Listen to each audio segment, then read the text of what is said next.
Norwalk defeated Ontario 58-45 back on December 5th. Tonight's game is also a rematch of a wild 52-48 triple overtime win by Norwalk back on March 16th of 2019 in the district semifinals. And oh, by the way, Joe Balogh looking for win number 599. It's the district semifinals between Ontario and Norwalk. Next.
Auto Sales Mansfield is driving excitement. You asked for it, you got it. A 3-month, 3,000-mile warranty on all vehicles. A local veteran-owned dealership caring about the community, providing quality vehicles at rock-bottom pricing. Cars, trucks, SUVs, and vans of all makes and models. No bones about it. Daisy the Doodle says thanks, A1 Auto Sales Mansfield, for making my first-time car buying experience simple. Located at 100 South Illinois Ave, A1 Auto Sales Mansfield is the dealership for you.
Hello, everybody, and welcome to Game 2 of our doubleheader, the Division II District Semifinal between the number 2 seed Ontario Warriors and the number 3 seed Norwalk Truckers. I am Brian Harter along with Gregg Collins, and the first game was as expected. The number 1 seed Shelby took care of business. Right. They will advance to the district final on Saturday. They will play the winner of this matchup between Ontario and Norwalk, and I'm going to go out on a limb. This game is going to be a little closer than Game 1 of our doubleheader. Oh, I don't think there's any question. You're not stretching it all on that one. These are two teams that they've already played this year. You talked about the triple overtime game last year. Look for another game where it's going to be tight the entire way. two good programs. They know each other quite well. I just don't see one team running away with it. I agree with you.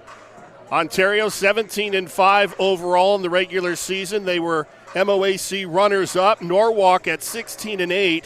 They were co-champions in the Sandusky Bay Conference, and two familiar names running both of these programs. Steve Gregg, the coach of the Norwalk Truckers in his 20th season, and all he has done is become the winningest coach in Norwalk history. And then the guy on the other side of the gym, Joe Balogh.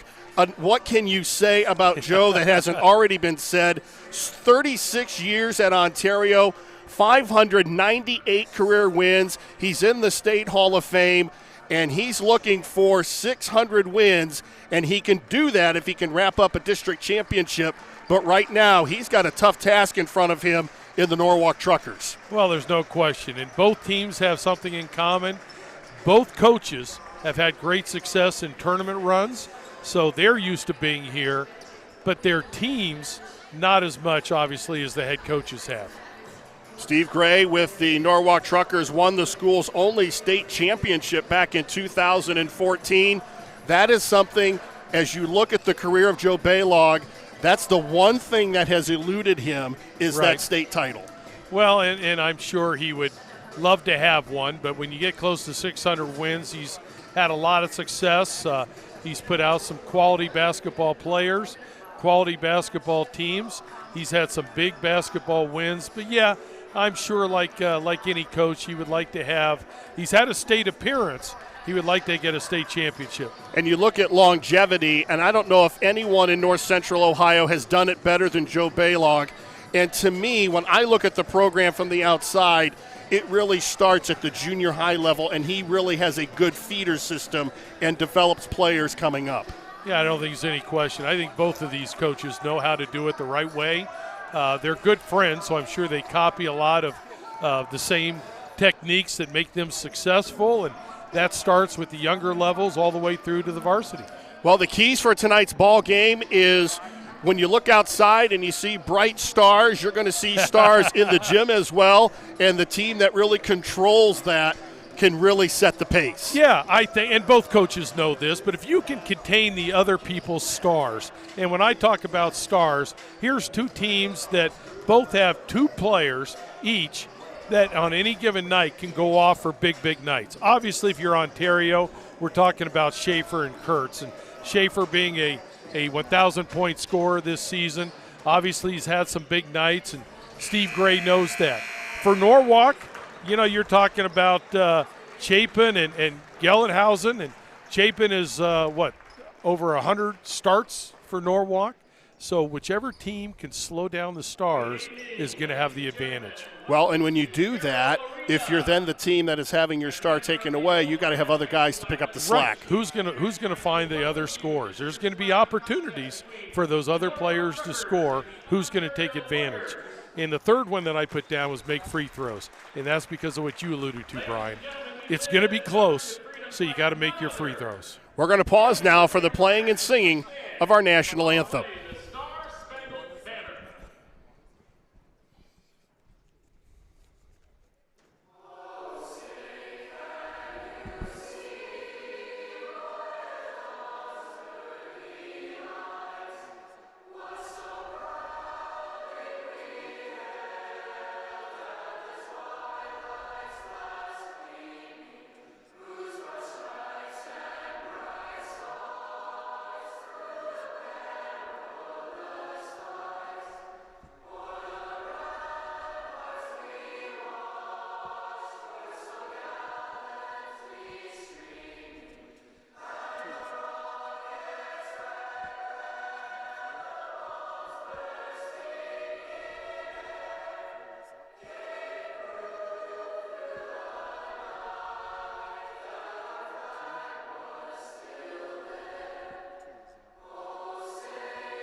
The Ontario Warriors taking on the Norwalk Truckers in a Division II district semifinal. The winner will take on Shelby on Saturday back here at Ashland High School. Let's take a look at the starting lineups. First of all, for the Ontario Warriors, it's Shaver, Kurtz, Payne, Nagel, and McChrystal. And for the Steve Gregg-led Norwalk Truckers, Caleb Summers, Andrew Mazzina, Will Gelhausen, Garrett Chapin, their leading scorer, and Ian Miner. He does the dirty work inside the paint for the Norwalk Truckers. You know, when you look at these two teams and you look at their season statistics, it's amazing how similar they are. They both shoot the ball very, very similar. They both handle the ball very well. One thing that's really impressive to me, and both teams do it, is both teams average more assists than turnovers. And we've had so many games this year where few teams, I think I can only think of one other game that we've had where one team averaged more assists than turnovers. That's good ball handling. That's good decision-making with the basketball. And, again, it's a sign from two well-coached teams. Well, and another thing that we saw a lot during this regular season that we will not see tonight, you're going to see sound defensive play on both sides of the floor. Well, you are, and one advantage they have is these two coaches are good friends. They go against each other in the summer and obviously during the regular season. They know what the other team's going to run. The players have as good a scouting report on their opponent as they probably had on any opponent this season. Now, when you were at Lexington, when you went up against a team that was coached by Joe Balogh, right, what were the things that you emphasized to your players? Well, and Joe and I started the same year. He was at Ontario and myself at Lexington. You knew they were going to run a lot of sets. You couldn't take the entire time. Now, of course, that was a non-league game for both of us, so you usually had maybe a day, at the most 2 days, to prepare for the game. So you couldn't prepare for all the sets. So you tried to prepare for some of the concepts that were going to be that they were going to use a great deal, that they were successful at. But the other thing I would talk about was let's get the ball into fight. Yeah, you know, that seemed to work. That seemed to work pretty well against whoever you were playing. Yeah, exactly. Now, Steve Gray is the answer to a trivia question. Who replaced Greg Collins at Lexington? That's right. And another trivia question. Our stat person tonight is Coach Dave Wilkie. And Dave was my assistant at Lexington. He was then Steve Gray's assistant at Lexington. And then was Joe Balogh's assistant at Ontario. So I was teasing Dave that I think that when one of the coaches calls out a set tonight, he'll probably know what's going to happen before it happens on the court. Well, and I guarantee you when Coach Gray calls out that set, Joe Balogh is probably going to know it as well, as will the Ontario Warriors. How did Norwalk get here? Well, they defeated Upper Sandusky 52-38 in their sectional final, making career start number 100. Garrett Chapin scored 18, grabbed 7 rebounds in the win. And in their sectional semifinal, the Truckers knocked off Gallion 68-31. Norwalk now 24-8 in the sectional tournament under Steve Gray. And as you take a look at the bracket coming into tonight's game, Shelby in the top bracket, they knocked off Huron. So they're going to be in the district championship, taking off either Ontario or Norwalk. Ontario, on the other hand, they defeated Mansfield Senior 57-53 in their sectional final. The Warriors had 4 in double figures in scoring, led by Colton Kurtz, who had 15. Darren Delbruge added 11, and Gage Weaver and Griffin Shaver each scored 10. So that was a night that Shaver didn't necessarily do a lot scoring the basketball, but they have other guys that are able to pick up the slack. Well, you're right. And just from looking at the stats, you know, Ontario was 4 of 13 from the three-point line, 11 of 22 from the free throw line. It tells me they won that game because they played good defense. Ontario, the home team on the scoreboard, and they're wearing their white uniforms. The opening tip controlled by Norwalk, and a foul is going to be called. You know, one way you can slow down a star player from the other team? Foul him. Foul trouble. Foul trouble. That's one early foul on Shaver, and, you know, certainly if you're Ontario, you can't afford to get him in foul trouble. Here comes a set, and you're going to see sets from both teams. They're going to run a lot of sets. Norwalk will script the first 5-6 set plays, offensive sets. Mozina with the first shot of the ball game for Norwalk. It doesn't go, but it goes out of bounds. It will stay with the Truckers. You know, first time I've seen Chapin play, and I'm looking forward to it. Unbelievable to have 100 starts, fourth leading scorer, you said, in school history. He is a big, strong kid.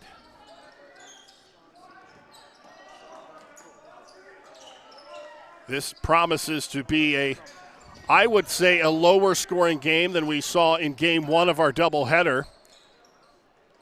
Both teams really sound defensively. They really don't have that 20-point scorer that Shelby does, and you see the first bucket of the ball game by Ian Miner.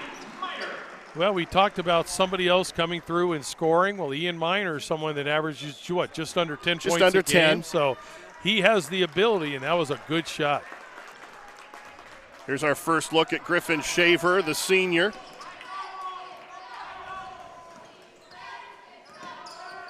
They're going to trap him off the ball screen. Again, trying to make somebody else hurt them besides him. Colton Kurtz left open for three. And he's the guy that can take pressure off of Shaver if he gets hot from the perimeter. And you said he did it against Mansfield Senior, had a big night, and he's obviously had a great career also. So Ontario with an early 1-0 lead. Early on, their pressure looks real good. It looks like they're doubling down on Chapin right away. Mozina on the cut, and he draws the foul. That'll be called on John Nagel, the big senior. It'll be interesting. Both teams are going to have to figure out in a tournament game, how are the officials going to call the game? Generally, as you progress in the tournament, they let you play a little bit more. We're only in the district semifinals. Right now, again, we're less than 2 minutes into the game. It looks like they're calling it a little close. If so, you're going to have to adjust to it.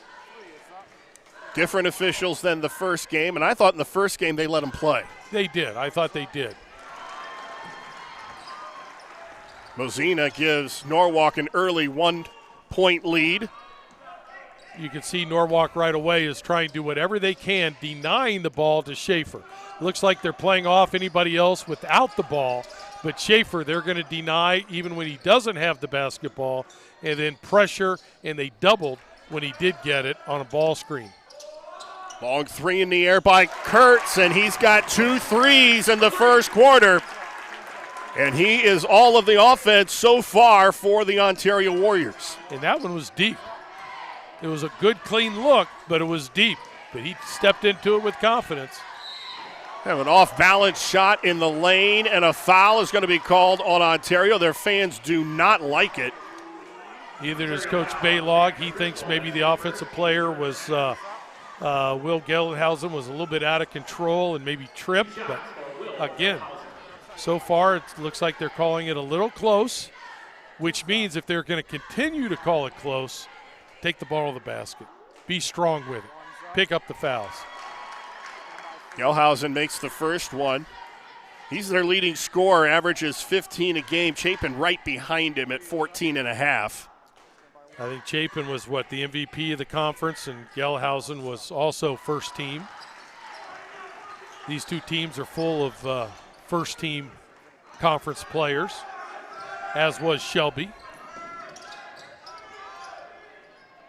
That matchup on Saturday should be a good one. There we see an over and back call, and an early turnover gives the ball back to Norwalk. Good pressure on the pass and good pressure in denying, and you're not going to see a lot of turnovers. If you do see a lot of turnovers, that team's going to get beat tonight. These two teams are well coached. They handle the ball well, very skilled players. This is a veteran team for Ontario. 5 seniors in the starting lineup.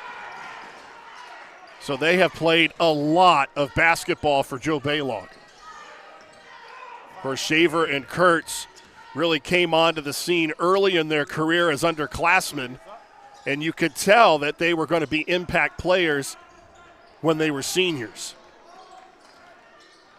Backside rebound collected by Miner. Minor, a big, strong kid. He is. Norwalk's got size inside, size and strength inside. Caleb Summers can't connect, and Ontario pushes the other way. Kurtz for 3 more.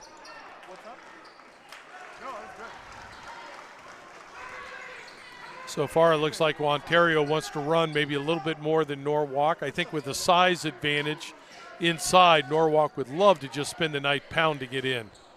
Gelhausen misfires from outside.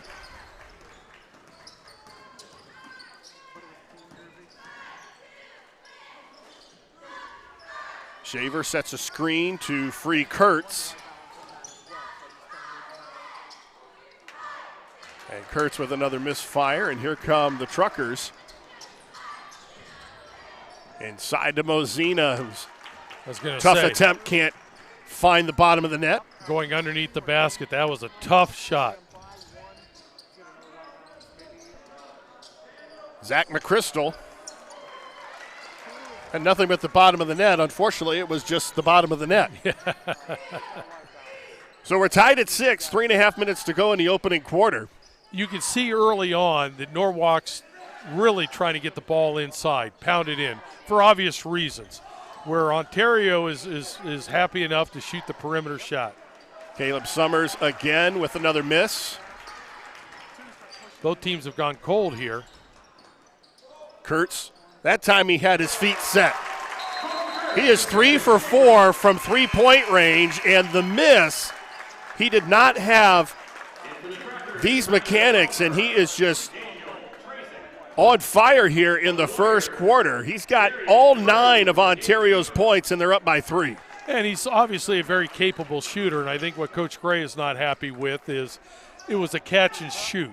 You know, you can't let Schaefer or Kurtz catch and shoot. You have to have more of a contest on that kind of a shooter. Make him put the ball on the floor a little bit. Kurtz is a 38% shooter from beyond the three-point line, and there's an offensive foul called on Norwalk. There you see the take to the basket by Gelhausen. That was a strong take, but the defense rotated over with a good help side defense and took the offensive charge.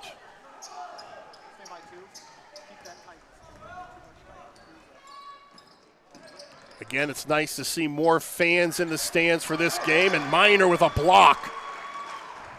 And here come the Truckers down by 3. That was a good recovery by Minor. Nice pass on a cut to the basket by Chapin, and he gets his first points of the ball game.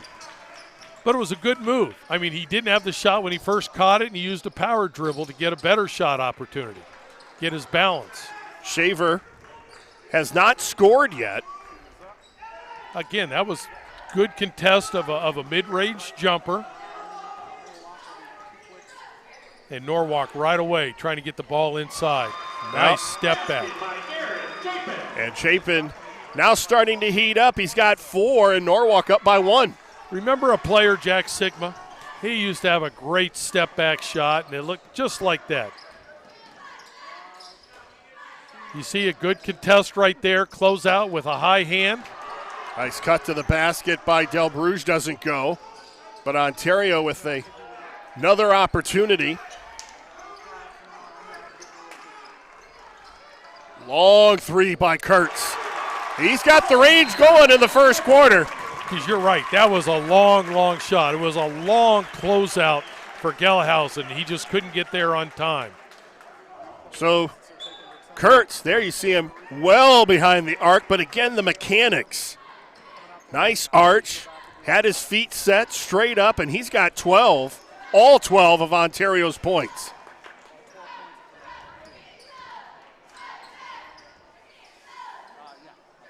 Chapin, who skips it over to Cromer, and Cromer buries a 3. Kyle Cromer, a 5'9 junior, and Norwalk back up by 1. That was a nice skip pass. The defense was all ball side as you would expect. Nice skip pass for a long 3 for Norwalk.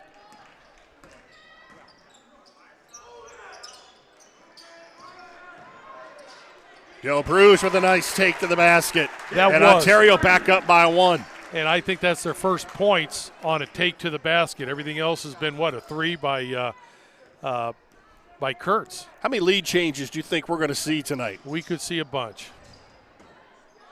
Cromer gets stuck under the basket. It's interesting. There's 30 seconds left. I could see Norwalk holding the ball for the last shot. Both teams, again, they handle the ball so well. Yeah, they're going to their delay game right here. If they can get I'm sure here in the next few seconds they'll get into a set of some type. Minor with 10 seconds. Gelhausen with 4. Long 3.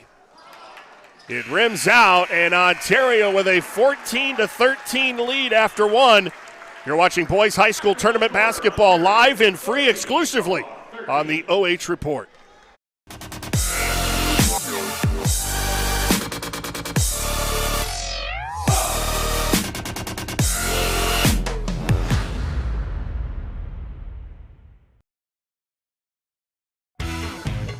A1 Auto Sales Mansfield is driving excitement.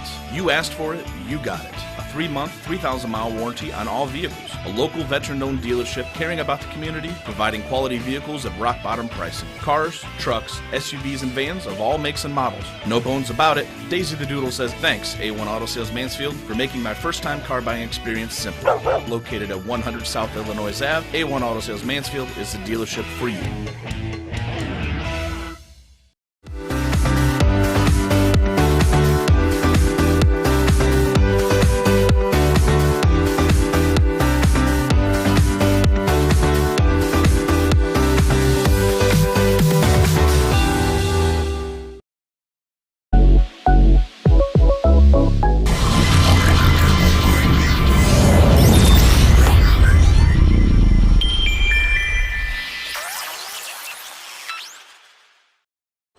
Colton Kurtz with a hot first quarter. 12 points, and Ontario up by 1 as we start the second quarter. I think if you're Steve Gregg, you are happy with your team defense with the exception on defending on Kurtz. And Kurtz with another 3. Kurtz with 5 threes in the first half. And they've needed every one of those. Now in the first quarter, Norwalk doing a good job of denying and contesting anytime Schaefer gets the ball. They might have to start converting that over to the Kurtz right now. Ontario up by 4.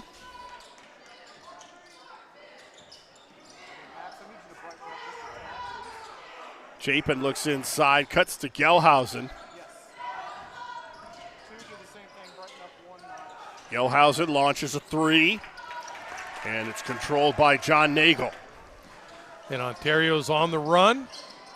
Nice strong take to the basket. Nagel with an offensive rebound. It's knocked away.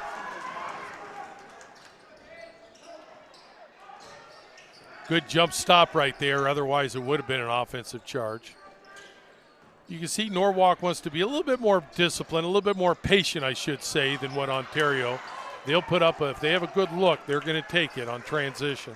Minor tried to keep it alive, but it goes over to Ontario. It's Ryan Brophy running the Ontario offense. All right, you can see where they're really paying attention to Kurtz right now. They're denying the basketball to him. It's knocked out of bounds. It's off of Mosina, so it's going to stay with Ontario. There's Steve Gray. 20 seasons at Norwalk, the school's all-time wins leader. Coached the Truckers to a state title in 2014. Now Kurtz gets a break, and now it's Schaefer in. Again, pressure defense. I'll tell you what, the ball must have butter on it because nobody wants to hang on to it. And a foul is going to be called. Foul's on Gelhausen. That's his second. And that's important. I mean, you don't want him to pick up his third. But there's 6:20 to go. He's a veteran player. Do you take him out right now so he doesn't get his third, or do you just trust that he's not going to get it. But you'd really like to start the third period, the second half, with only 2 fouls. Gage Weaver, a 6'1 sophomore, splits the pair and makes the Ontario deficit now, or lead, up to 5. Which is the biggest lead of the night for sure. Miner, even though he's a big guy, he's very comfortable out away from the basket. Chapin pulls up, and that's a tough shot behind the free throw line. That is. Big, strong guy. That was a great, great move.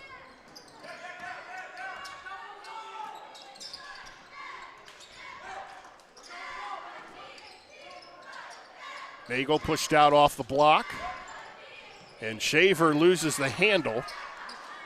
That poor kid has just not had any room to breathe tonight. And Shaver with an offensive foul. He put his shoulder down. That was a good call. And that's tough. That's foul number 2 on him. So just like Steve Gray with a decision to make, Joe Balogh's got a decision to make. Well, Colton Kurtz quickly up off the bench, and Shaver's going to come out. Colts back in for the Warriors and for the And you know that Griffin Schaefer, even though he's not had a great start because of the pressure from Norwalk, you know that's not going to continue. Scorers are going to continue to score. They're going to continue to shoot, and it's just a matter of time.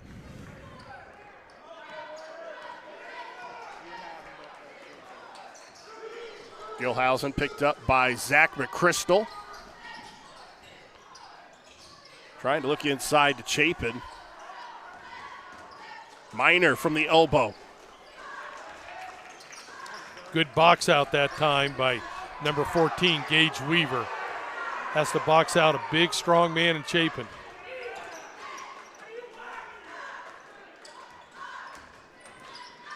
McChrystal with a spinner from the block.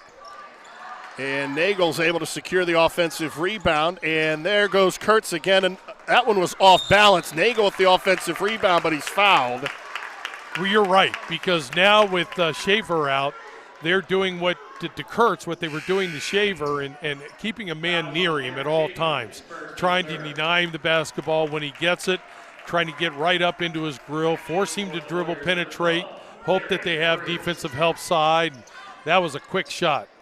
Nagel open on the inbounds play, gets his own miss.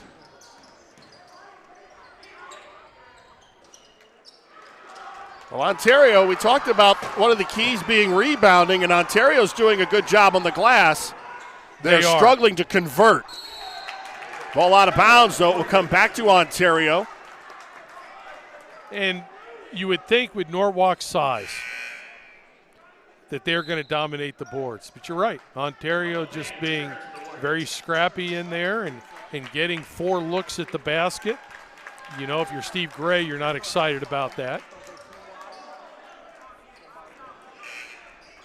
But with Shaver out and now the pressure on Kurtz, again, here's where I think somebody else is going to have to find some scoring for Ontario. Tried to fire it inside to McChrystal, and it goes out of bounds.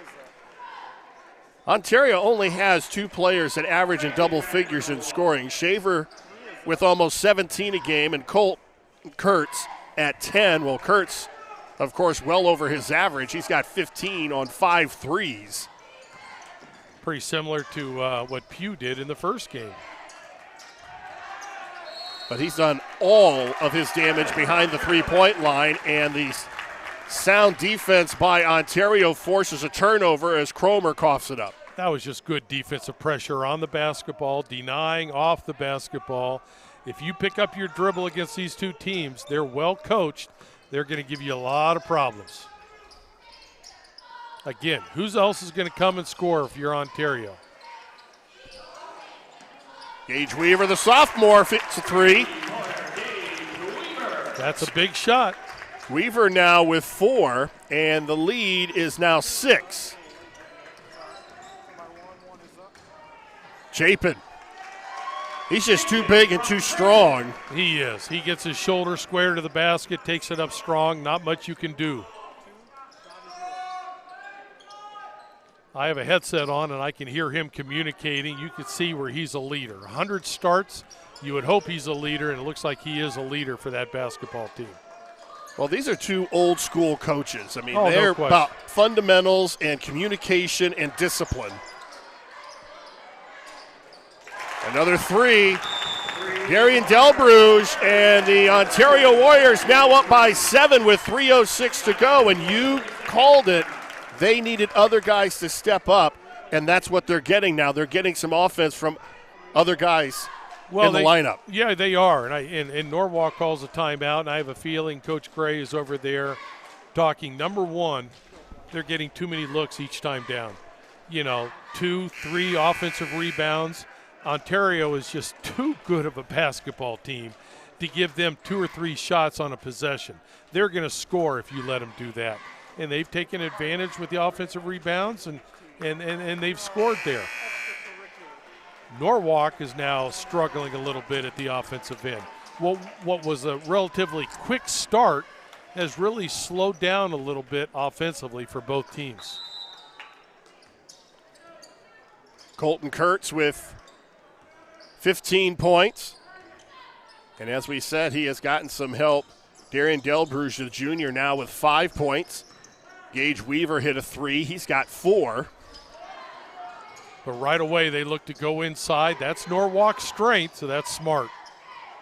Another 3 in the air and another misfire. The backside rebound comes down to Weaver.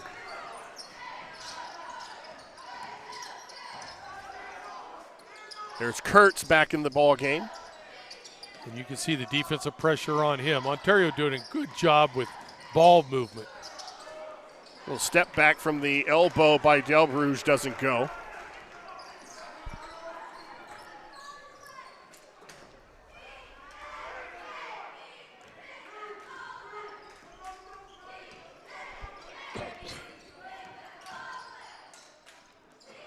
Nice post entry.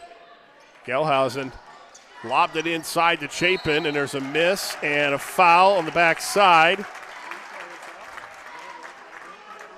I did not realize how big and strong Chapin is. He is.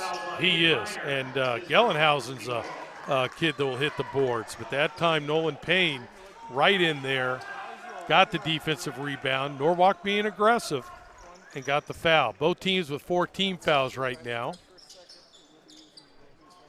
Ian Miner collected the personal at the other end.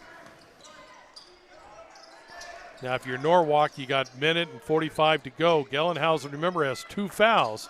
You don't want him to pick up a 3rd foul here early in the here in the second quarter. The Crystal with it blocked by Miner, but then there's a foul as they started to head up the floor.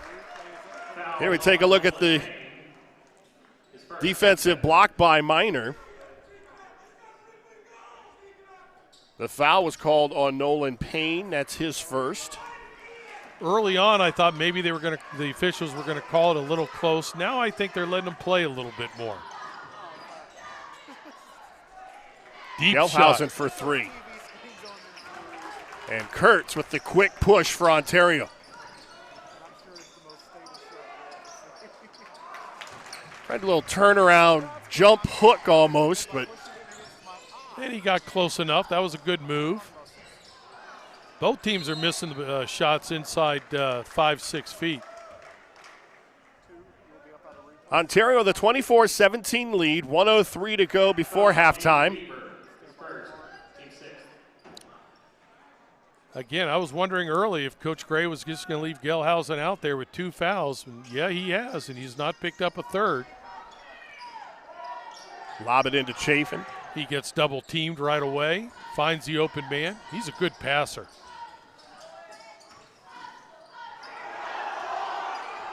The Ontario fans wanted to travel. Doesn't matter. They turned the ball over anyway. So Ontario walking up the floor with 45 seconds to go. Which leads you to believe they're going to go for the last shot here. They've got a lead, and if you can hit the last shot, give you a lot of momentum going into the halftime. Oh, knocked out of bounds by Miner. He tried to sell it. Yeah. But when it goes You're the one that knocks the ball away. It's kind of hard to give the ball to tough. you. Good, smart move, I think, right here with 30 seconds left. Get Gelhausen out. You're going to probably play defense the remainder of this quarter. You don't want him to pick up a third.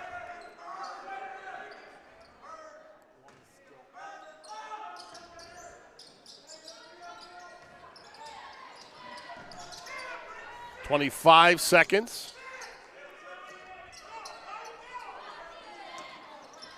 Norwalk trying to trap a little bit, maybe speed them up, and also get them out of any set that they might want to run here at the end of a quarter.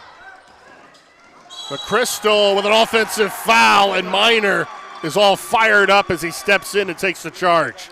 Yeah, Miner did a good job of stepping up and taking that charge. And again, because of the pressure, that's what he saw, a chance to dribble penetrate.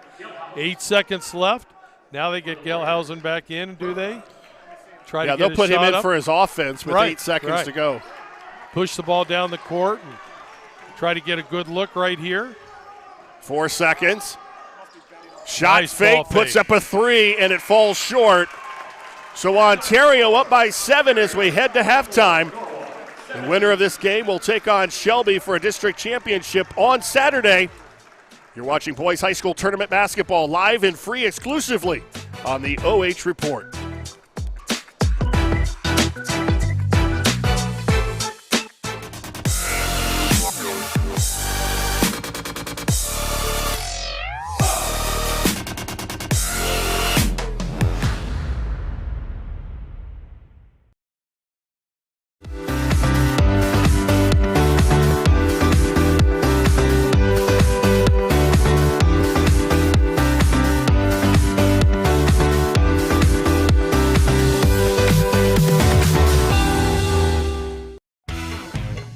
A1 Auto Sales Mansfield is driving excitement. You asked for it, you got it. A 3-month, 3,000-mile warranty on all vehicles. A local veteran-owned dealership caring about the community, providing quality vehicles at rock-bottom pricing. Cars, trucks, SUVs, and vans of all makes and models. No bones about it. Daisy the Doodle says, thanks, A1 Auto Sales Mansfield, for making my first-time car buying experience simple. Located at 100 South Illinois Ave, A1 Auto Sales Mansfield is the dealership for you.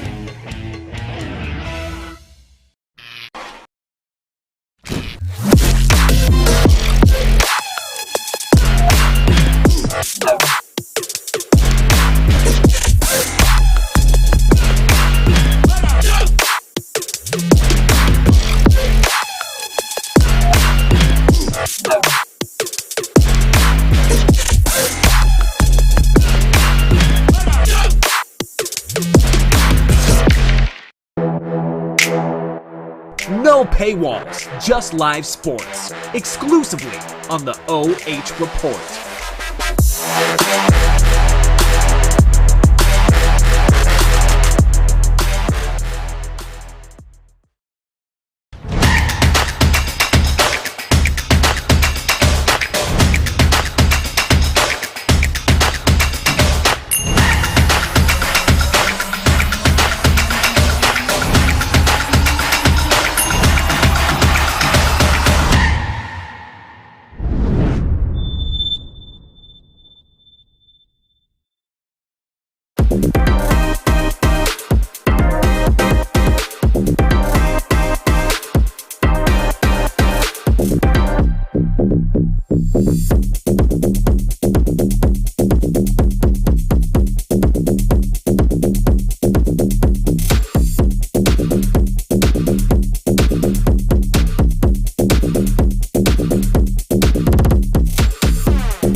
It is halftime here in the Division II District Semifinal. Ontario with a 24-17 lead.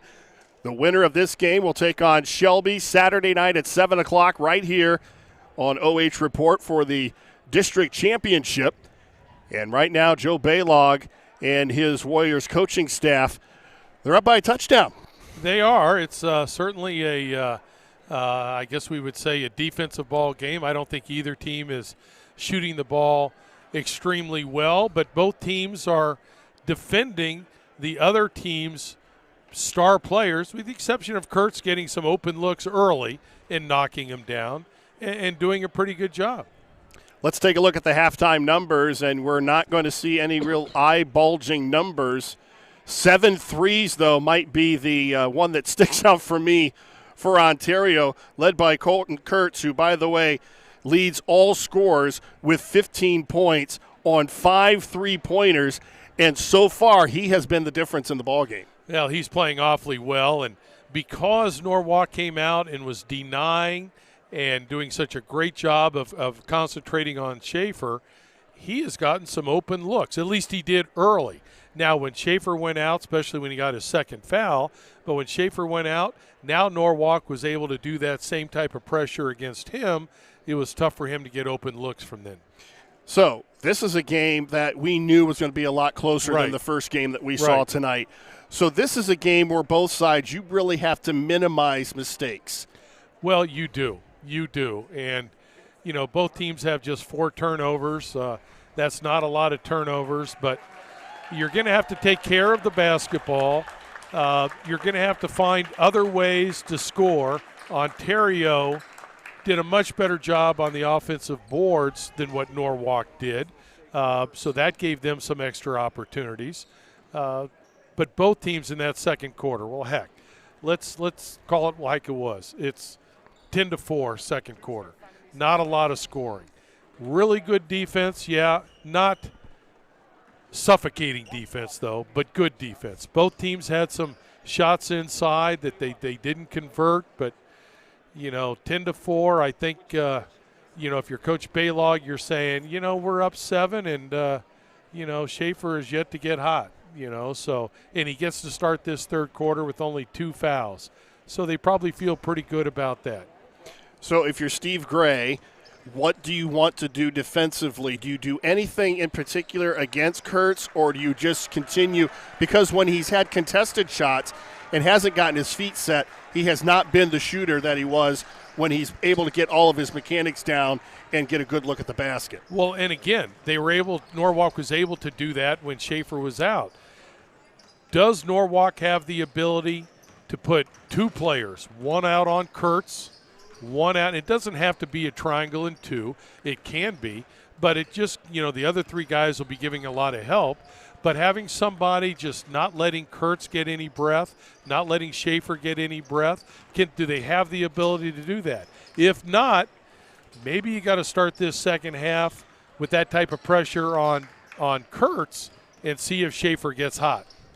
Chapin with 8 points leads the way for Norwalk, and he's a guy that really started to get going, especially in the second quarter.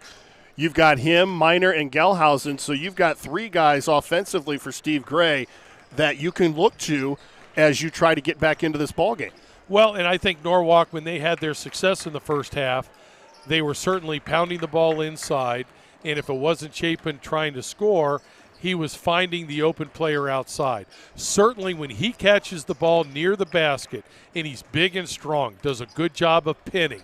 When he catches the ball near the basket, Ontario's got to send some help, which means somebody's going to be open. And again, it goes back to, can those other players contribute scoring? Today's high school basketball broadcast being brought to you live and free on the OH Report, thanks to our generous sponsors, A1 Auto Sales in Mansfield. Shop online to see A1's exclusive local inventory at a1autoohio.com. And by Frito-Lay, visit Frito-Lay.com for unique recipes and stories to snack on. Strategic Turf Systems, professional turf and lawn care. Find out more at strategicturf.com for services and maintenance. And Home by Stacy Wampler.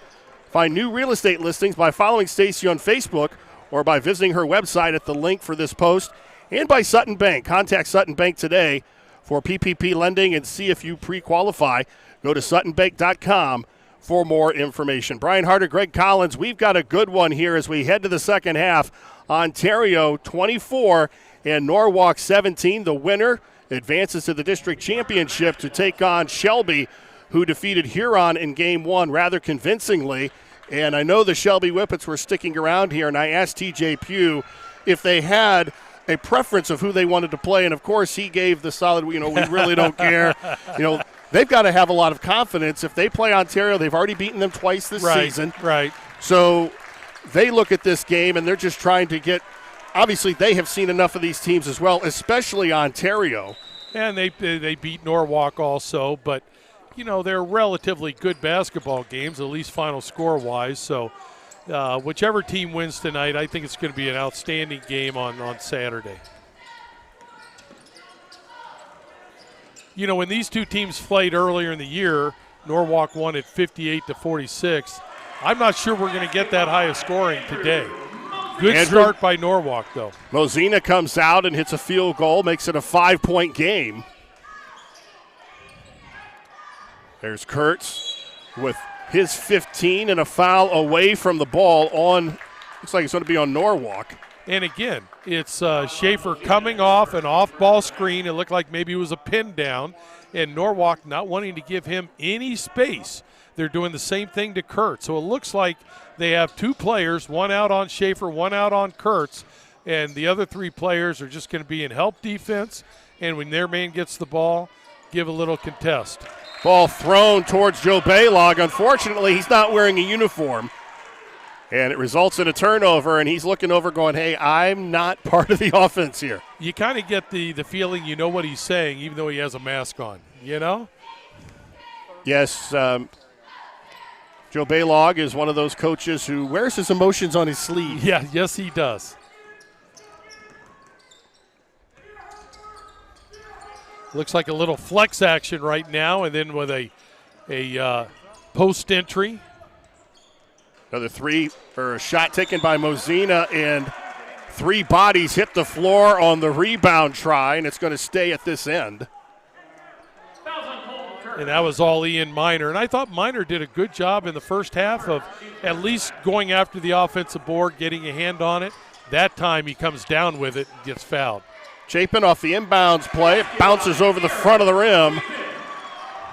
And Chapin now with 10, and it's a three-point ball game, but guess who answers at the other end? Colton Kurtz with his 6th three. And I have a feeling whoever was assigned to him, that's who the sub's coming in for. I don't think Steve Gray didn't want him to have any breathing room. He got too good of a look. Gelhausen dumps it down inside to Mosina, and it's still a 4-point game. I don't know what Colton Kurtz had for breakfast, but I can guarantee you if they win tonight, he's going to have that for breakfast on Saturday morning. Oh, exactly. He better. See the defensive pressure on Schaefer. They'll give help when he penetrates, and he can. Good runner, though. That's the first 2-point basket of the ball game for Kurtz.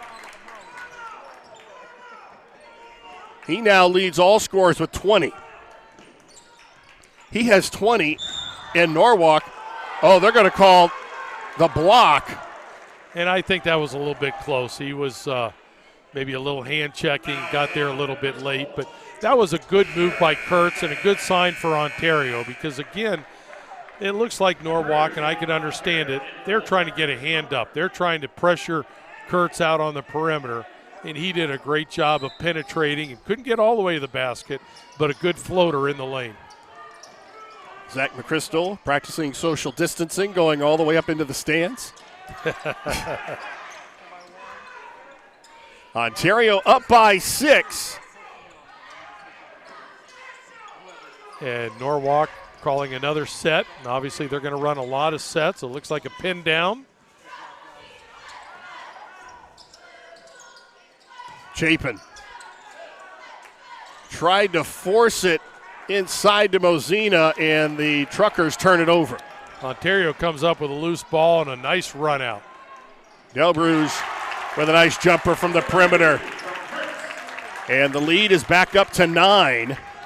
Well, that's what threes will do. 2 straight threes by Ontario builds a comfortable lead for them. Wide open look in the corner by Cromer. So he answers with a 3, and Norwalk pulls back to within 6. And it gives Norwalk time to get back and get set in their defense. And Del Bruges answers at the other end with a 3. So all of a sudden it's raining jumpers, but Ontario still with the upper hand. They're up by 9. And a quick timeout by Norwalk, trying to stop the bleeding a little bit. Well, Ontario would hit a 3, then Norwalk hit a 3, and then Ontario comes back down and hit a 3, and they're still up by 9 with 4:42 to go in the third quarter. Steve Gray barking instructions to his truckers. I have a feeling what he's talking about. Now, yeah, that last 3 was in their half-court offense. It was a long 3, a good shooter, good shot. But the 2 previous 3s was on transition, where the offense of Ontario just beat Norwalk's defense back, and the shooters got set. And when shooters get set, hey, why not shoot it in transition? You could run a half-court offense all day and not get those good of looks. Ontario with full court pressure.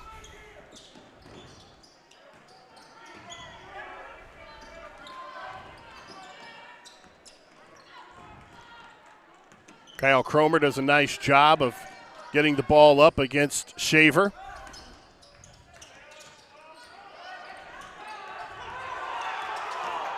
Gelhausen in traffic. And it's chased down by Mosina.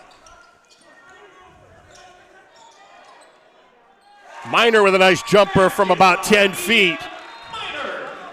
And Ontario just refused to let them get all the way to the basket. That was the only shot that was available to him. Miner now with 4. And the Ontario lead is 7.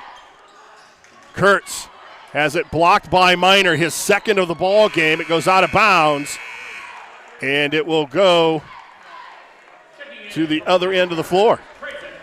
And I tell you, the referees are letting them play right now, and I think it's great. You know, it's not out of control by any means, but they're letting some big, strong kids. They're letting them play. There you see that pressure. And Del Bruges almost forced a turnover. And a 10-second count.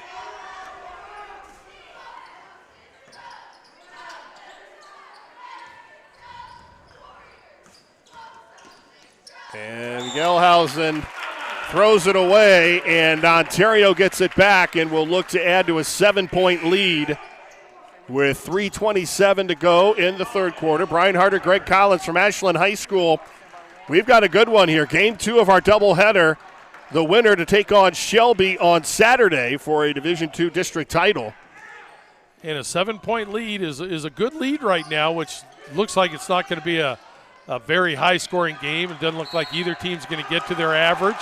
Ball poked, and they're going to say it went off of Kurtz as he tried to reach for the basketball, and that happened right in front of Joe Balogh. Yeah, but you look at both ends, and how many times have we talked about this year playing defense with your hands? And both teams doing a good job getting some deflections, and some good things can happen when you deflect the basketball. 3 in the air and in by Kyle Cromer. He has shot the ball well tonight, and it seems like that left corner is his favorite spot. Cromer now with 9, and he pulls Norwalk back to within 4. There, you take a look at this 3. And that was a contested 3. And I think his other 2 were right there in the corner. He feels confident right there. But again, he wasn't standing there. It was good ball movement to get himself there. Shaver at the other end can't get it to go, but Nagel with the offensive rebound, and it's knocked away, and here comes Norwalk. Again, you're in the districts now. You better hold the ball strong. Referees tend to let you play, and they are letting them play right now. Good offensive boards, but hold that ball strong. Inside to Miner. Good duck in, good offensive move. Chapin battles it around and drops it. He's fouled. He'll go to the line. Well, that was all Minor and Chapin. You know, they did a good duck in, good post entry from one to the other, and then they both crashed the boards. Two big, strong players. Ontario that time just had a difficult time checking out. Chapin with a chance to make it a 1-point ball game. He's got 12. Wasn't it a 9-point game, about a minute and a half ago?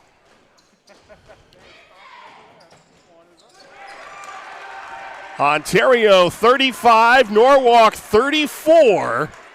And this is what we wanted to see. Nice, close, hard-playing basketball game. Last time they trapped Schaefer coming off there, or Kurtz off a ball screen.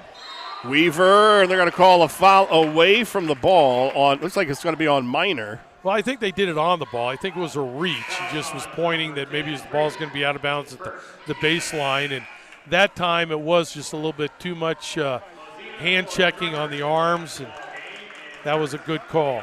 Daniel Trezek whistled for the personal. That's his first. He comes out. Norwalk answered Ontario's run. Now it's Ontario's turn to answer this run from Norwalk. Kurtz off the screen.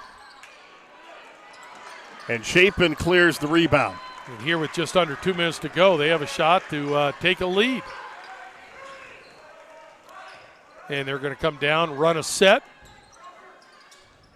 Get it into the guy that has 100 starts, little experience. Chapin from 9 foot doesn't go. Rebound comes down into the hands of Delbruge. And that was good defense, forcing a tough shot right there, and then coming up with the defensive rebound.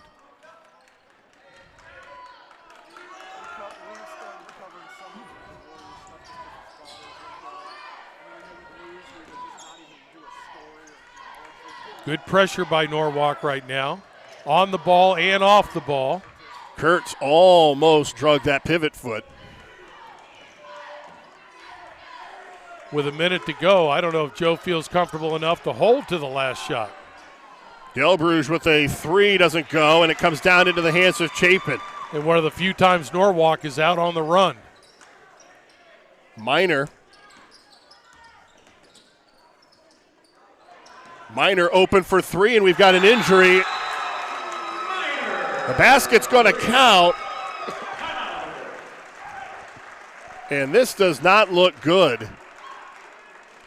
Norwalk up by 2, 37-35. Oh, he's up. That's a good sign to see. Darian Delbruge, the junior, he went down hard. He did, and he's playing well for him. They can't afford to lose him.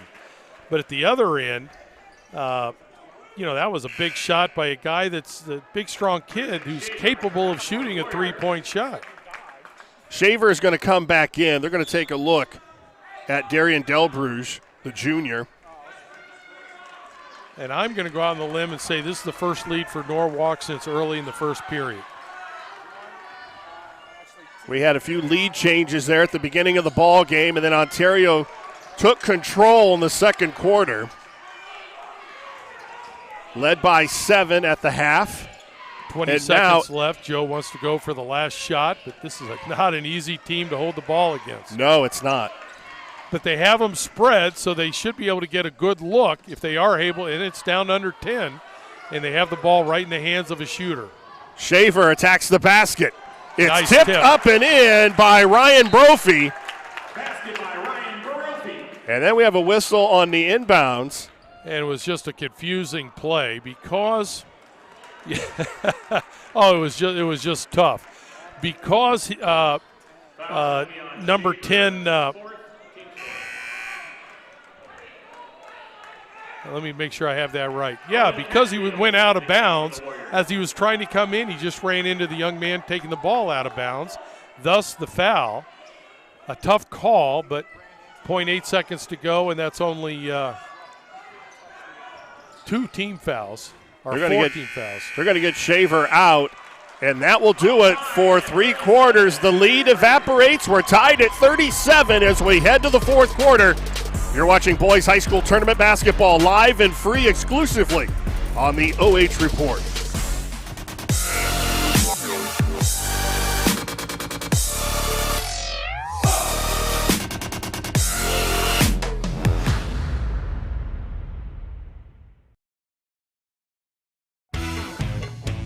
A1 Auto Sales Mansfield is driving excitement.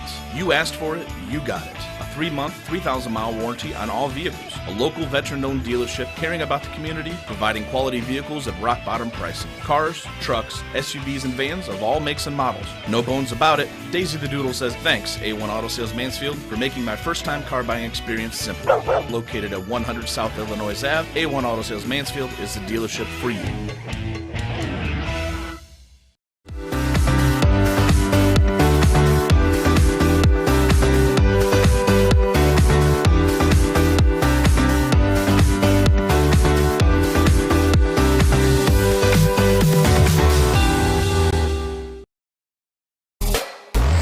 We are back at Ashland High School. We're tied at 37, and if this does not excite you as a high school basketball fan, you better check your pulse. Oh, exactly right. District semifinal game, close game. Both teams have had some runs. That quarter belonged to Ontario, 20-13. To Norwalk.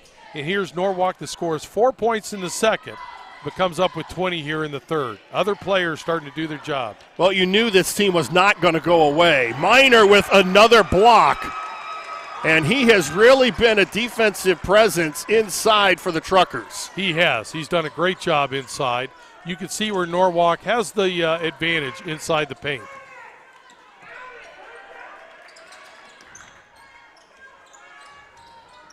There's Nice Cromer pass. again in the corner. And he is hot, and he gives Norwalk the lead, 40-37. And again, deep left corner. He loves it there.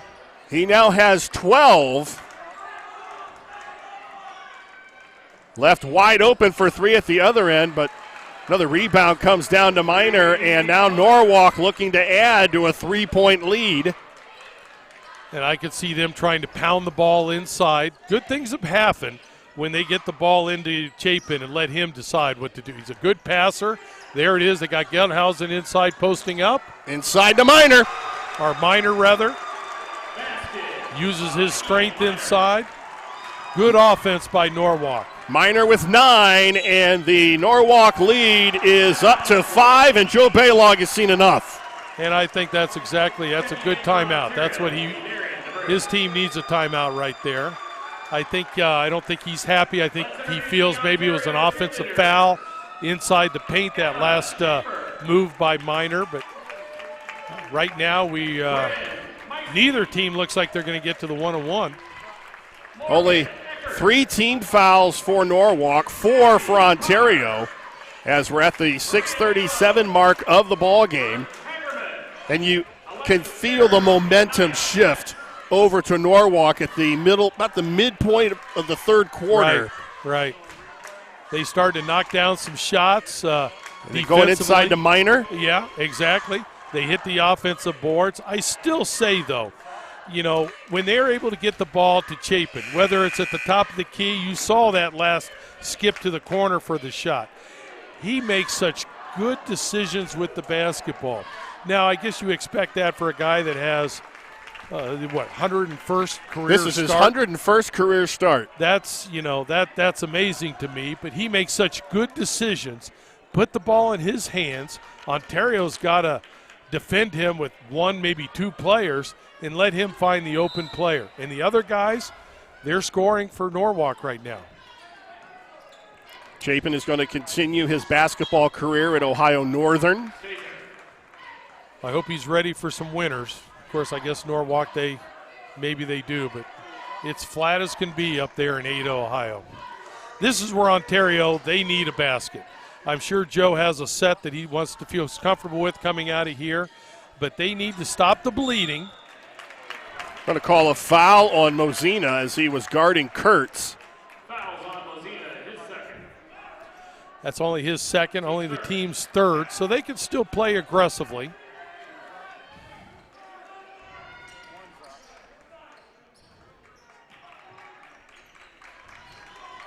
Again, big possession for Ontario. Good look, good shot. Just can't hit that one. But they get the offensive rebound. Exactly. A second chance. Ball kicked out of bounds off of Chapin. Both teams are playing defensively with their hands out. if you're not making a crisp pass, they're going to get a deflection. Maybe not always a steal, but they're going to get a deflection. There you see Cromer and how active his hands are.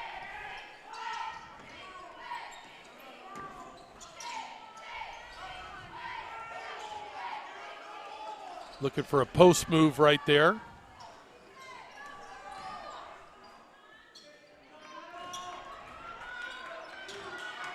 They just can't find a good look for Colton Kurtz.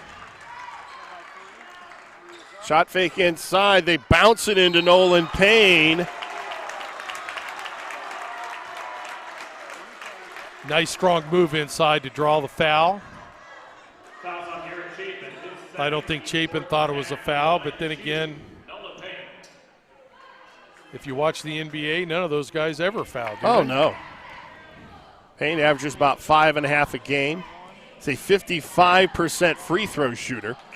He misses the first, and again, you're trying to stop the run that Norwalk's been on for what you said about midway through the third period. Here's a chance to go to the free throw line, at least get one out of this.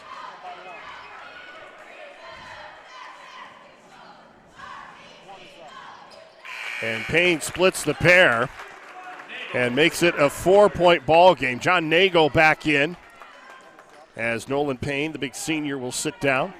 I think it's a good move by Joe Balogh, extending the court a little bit, trying to get a little bit of energy, maybe get a steal and get some easy baskets from his defense.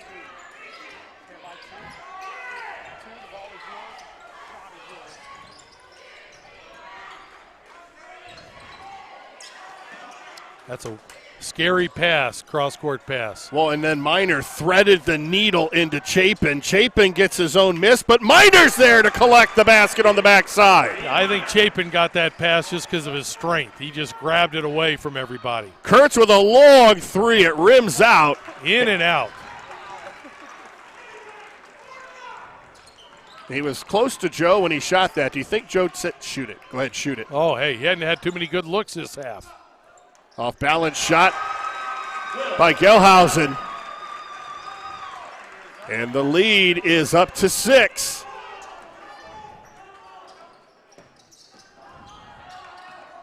Shaver for 3.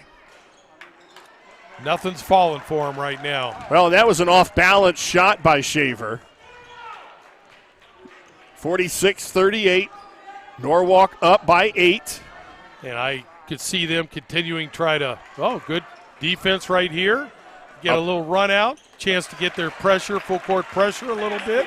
Up ahead to McChrystal, who finishes. He's got his first 2 points. I would think Norwalk really wants to pound the ball inside this remaining 4 minutes. Miner for 3. Yeah, unless you have someone that's hot like Miner is. And we said somebody else has to come up and score. Miner has done that tonight. Miner with 14, and the lead is 9. Kurtz for 3. Big time 3 right there. A little over 3.5 minutes to go. Ontario needed a basket right there. Kurtz continues his hot way.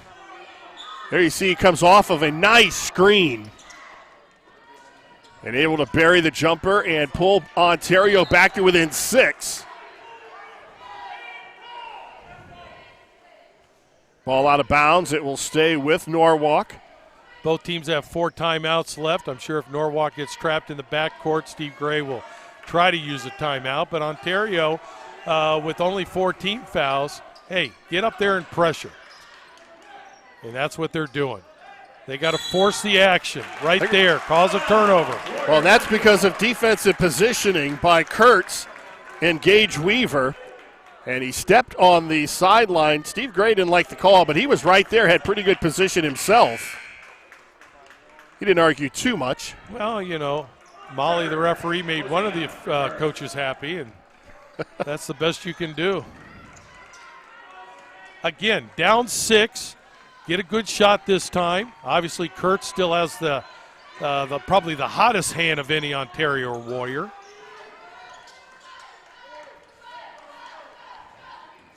Running a little clear out. Shaver can't connect. But a foul on the rebound as Nagel went up to get it for the Warriors. And Nagel, I believe, is going to, well, they're not in the bonus yet. That's only the 15th foul for Norwalk. But it is giving his team a second shot. That time was a clear out for Schaefer, which is a good move. Clear out, let him go one-on-one against the pressure. Forced to take a timeout with 3:07 to go. There we see the turnover, and we can't really see from this angle if he stepped on the sideline. Steve Gray didn't argue too hard about it. No. I mean, these officials are doing a good job, and you know, as a coach, you're the same way, I'm sure, Brian. We're never happy. No. Never happy, but even if you win by 20, you find something to dissect. Exactly. And tell you what, both of these coaches have coached a lot of basketball. Over 1,000 wins between the two of them. And Steve Gray with 467 career wins. Of course, Joe Balogh, 598. And they've coached against each other a lot of times. Good set from the out of bounds. And Shaver drills the three. Now we're back to a three-point game. That was an out of bounds play set from Coach Balogh from the timeout. They get a shooter, an open shot from the corner. Well, just like you knew Norwalk wasn't going to go away, Ontario's not going to go away either. No. And they continue with the pressure. They have a little momentum going right now. And do I dare mention this? The last time these two teams met in the tournament, it went 3 overtimes. Well, we're free basketball anyway, but we can make free-on-free basketball. There you go. Norwalk back up now by 5 with 2:39 to go. Now the clock will start to become a factor. And Norwalk trying to get an opportunity to play Shelby on Saturday. And Shaver misfires and a rebound. And they're going to say he was fouled, was Chapin by Nolan Payne. Tell you what, Chapin decides he's going to get the basketball. He goes up and gets it. He does. He's a strong young man and then when he grabs the basketball, he knows how to chin it and hold that ball strong. Chapin listed at 6'4".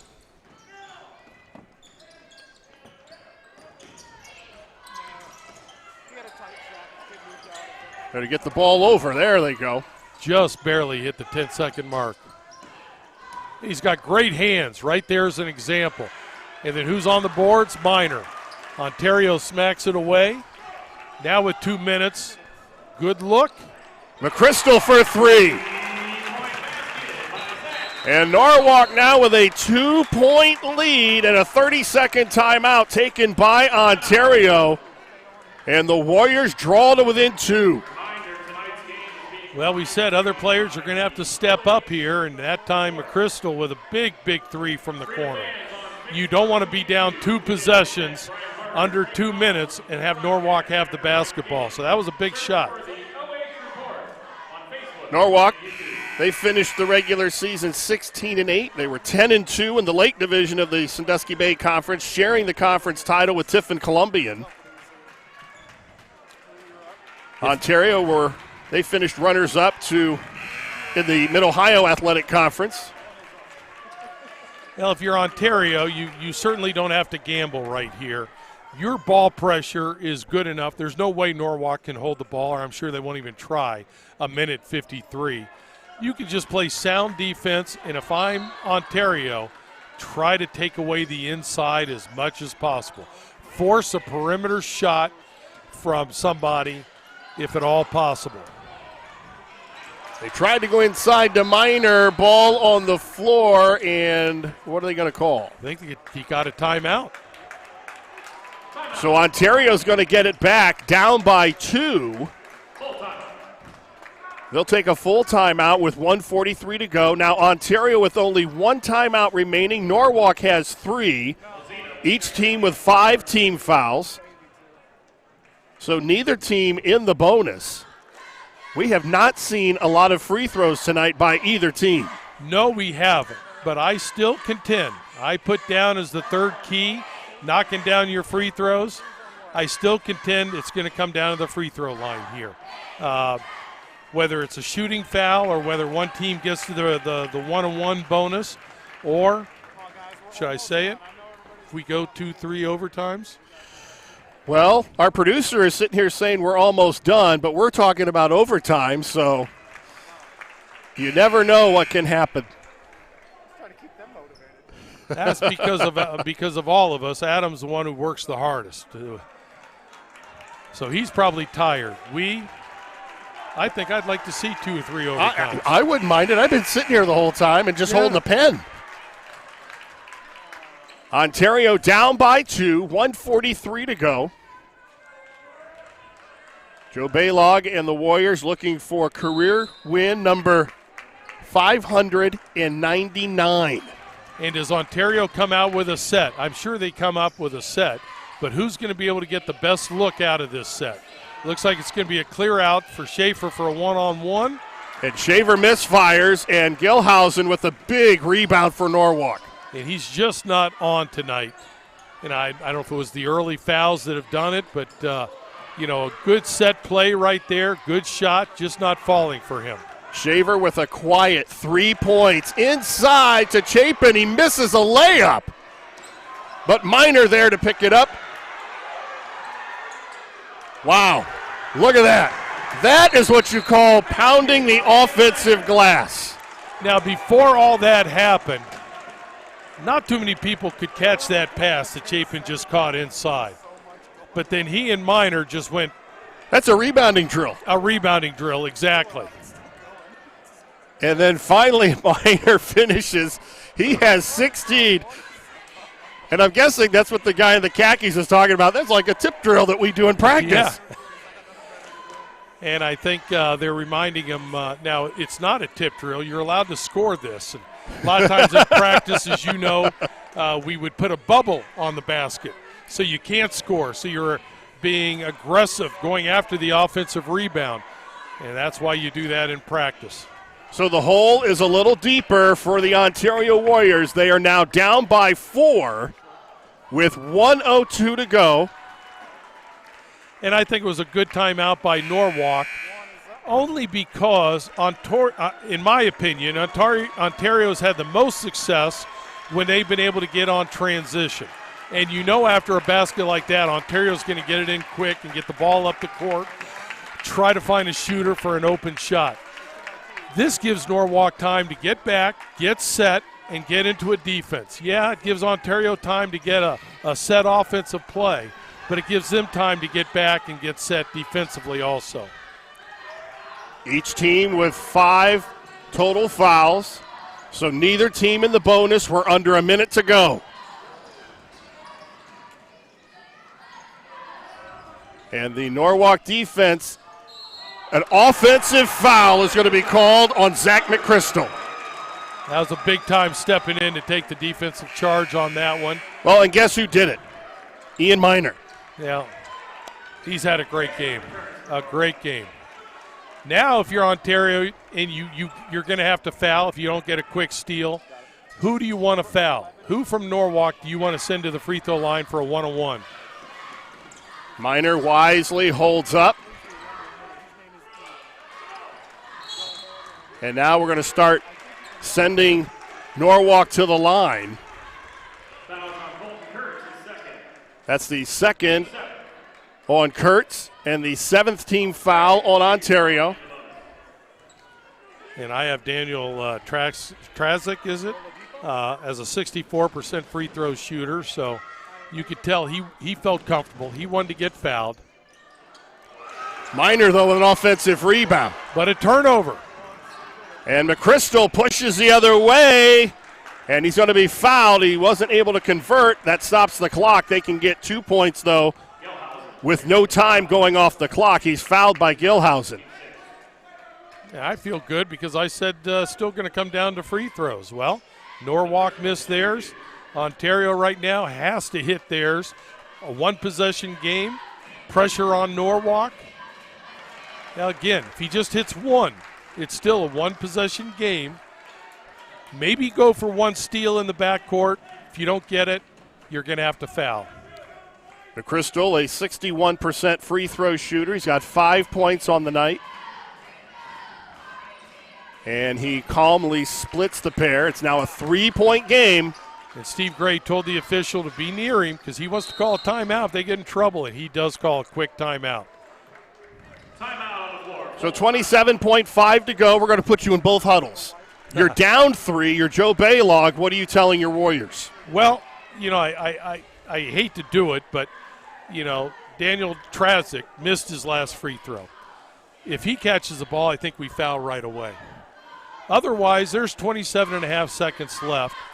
I would look to maybe get a trap, maybe get a steal out of that trap, okay?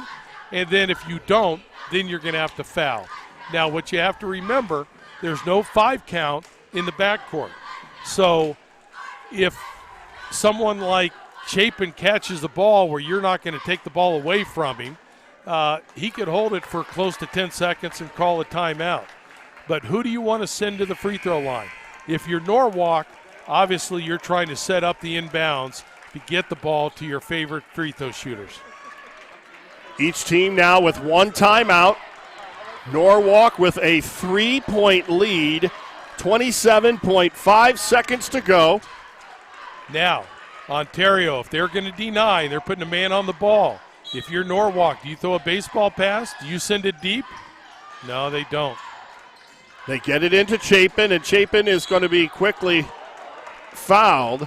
They were trying, it looked like, to get the turnover. Right. So Chapin's going to march to the line. He's a 62% free throw shooter.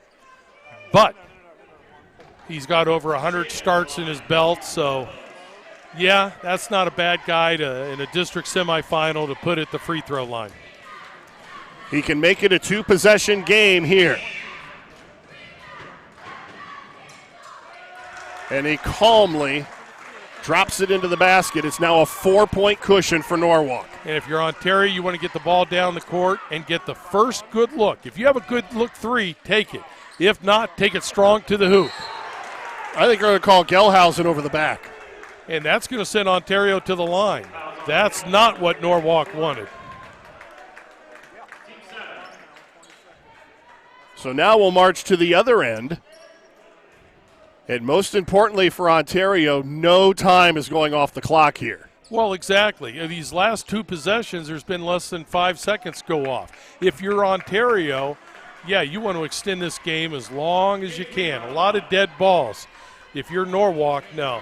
You want that clock to run. Weaver, a 71% free throw shooter. Gets it back to a 1-possession game. And again, if they can get hit this free throw and Norwalk taking the ball out of bounds, they have time.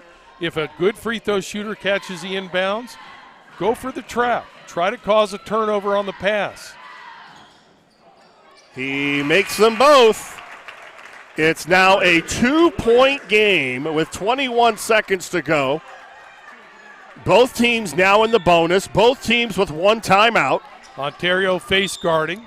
And they're going to foul Gelhausen right away. He's a 75% free throw shooter. He's got a quiet 6 points tonight. But Ian Miner has really picked up the slack. He leads them with 16 points. And I think what Joe Balogh is thinking is, again, let's extend the game. This is like 2 possessions for each team and only 4 seconds off. Extend the game as much as you can. If he makes 1, it's a 1-possession game. Ontario would not have to go for a 3. Get a good look. If you have it, take it. Right now, they only need a 2. Ontario with the ball, down by 2. And they're going to call a block on Mosina, and that could have gone either way. That could have. It was right in front of the Ontario bench, and I think Coach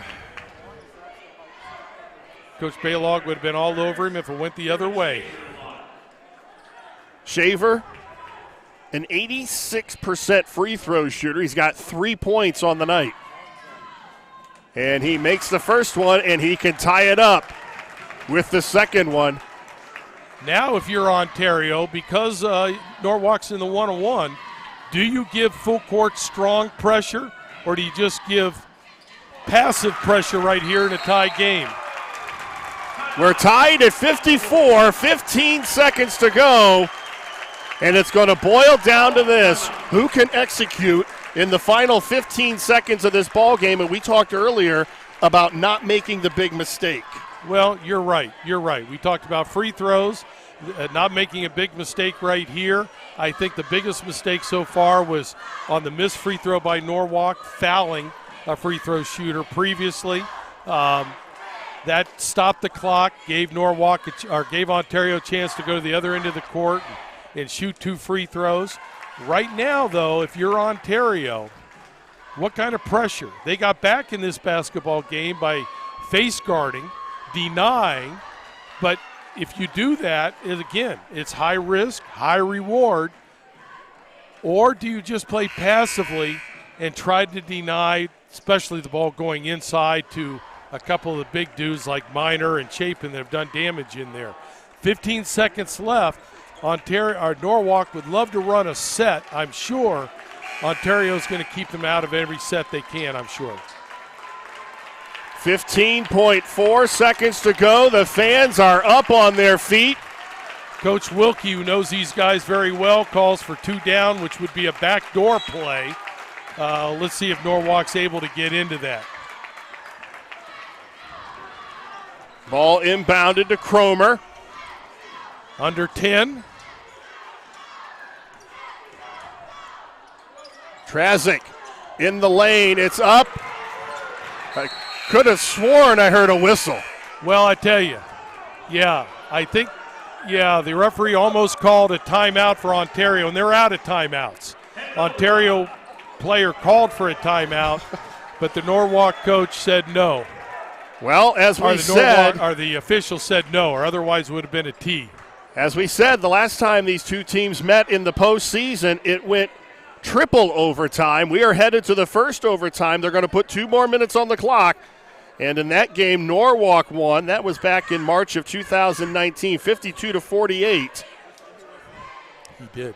This is the kind of game that I anticipated with these two teams, as you mentioned earlier, really evenly matched when you look at their offensive personnel.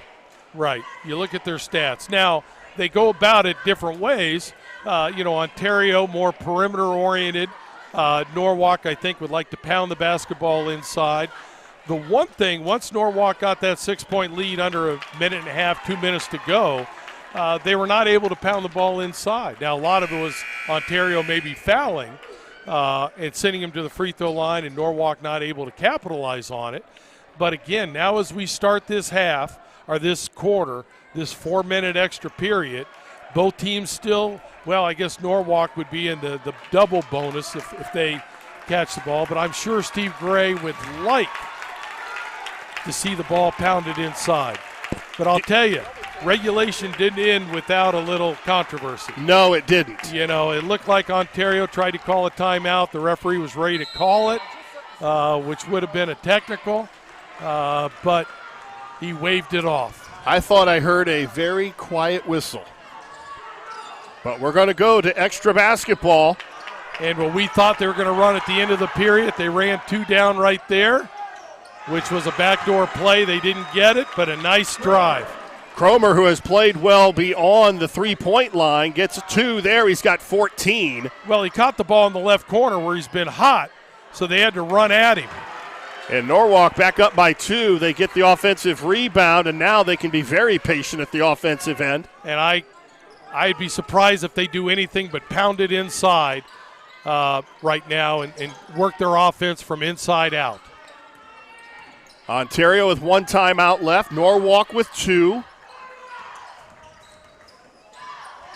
Nice drive. They're going to call a block. Going against Ontario. The Ontario fans do not like it. I thought it was a charge. Well, it was. Take a look here. Right. It was close. But remember, in regulation, we had very similar down at the other end, and I don't know if the officials just. So Gelhausen back to the line. The one bright spot for Ontario is Norwalk has not hit their free throws. Now, from here on out, it'll be a double bonus.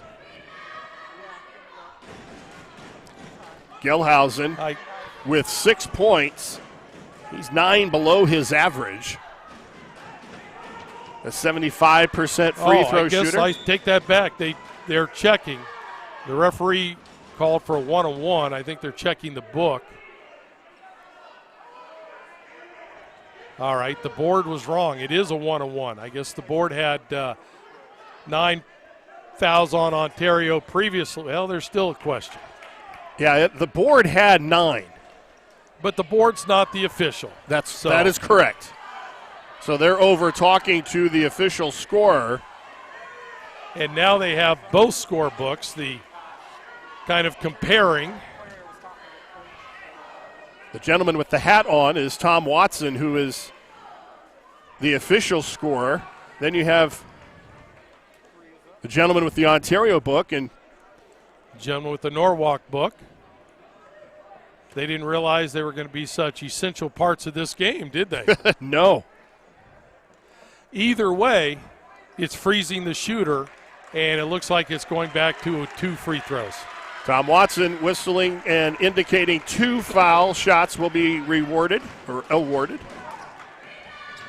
So it was correct on the board with 9, now 10 team fouls. And if you're a free throw shooter, Gelhausen at the line, it feels a lot more comfortable with 2 than 1. Well, and this is a big one because now it's a 3-point lead. You can make it a 2-possession game right with the make right here.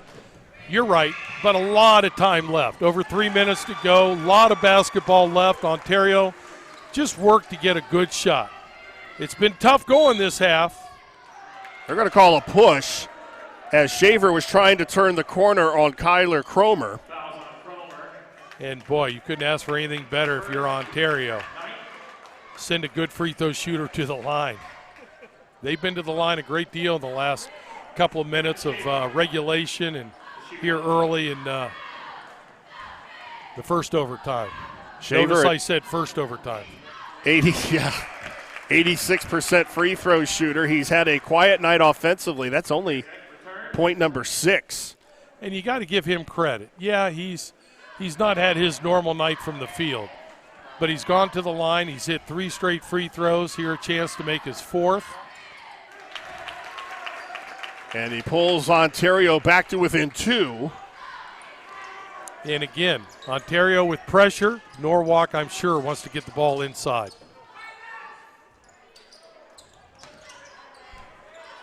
Miner's going to pop it back out to Gelhausen. They're going to run a set. Go back and run some flex action and then a duck in. They did this earlier with success. Boy, Chapin passes the ball well out of the post, out of the double team. I'm sure he's seen a lot of double teams in his 4 years at Norwalk. Well, they're going to slow it down up by 2. I'll be surprised if they hold it very long.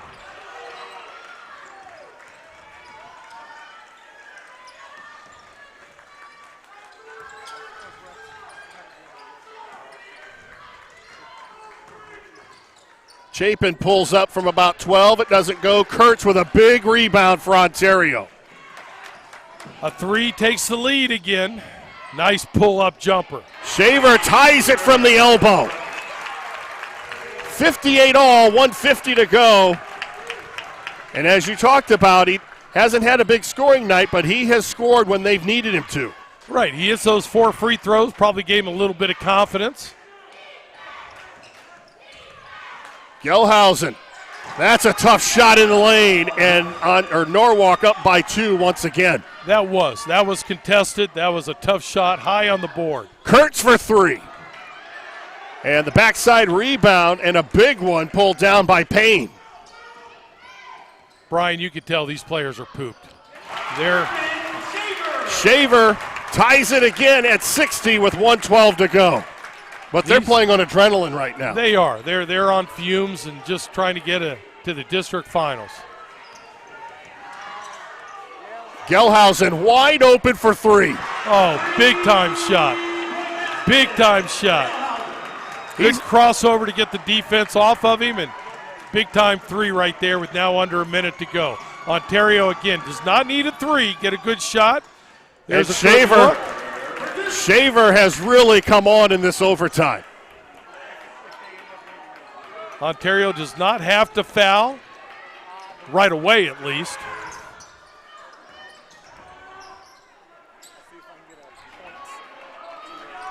But Norwalk looks content with the ball, so I think you're going to have to go after. There we go. Yeah, they're going to call a reach in on Nolan Payne with 23 seconds to go. And Ontario now down by 1. What an outstanding ball game. And it's really been a change in momentum as well. One team has really not been able to take control really from the start of the ball game. And, you know, we expected that. Now, we did have, Ontario with a 9 or 10-point lead at one time, but Norwalk chipped away at it and had their run.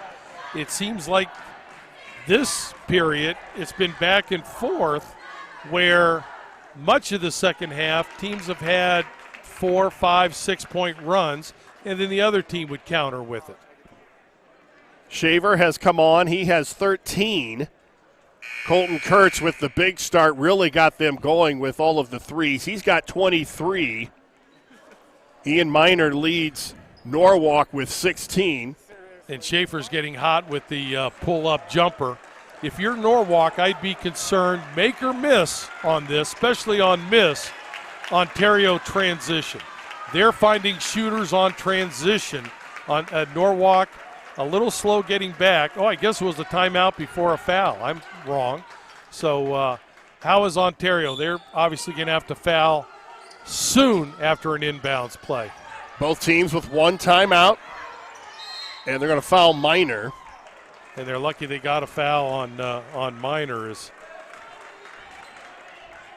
Daniel Tazic was wide open going to the basket.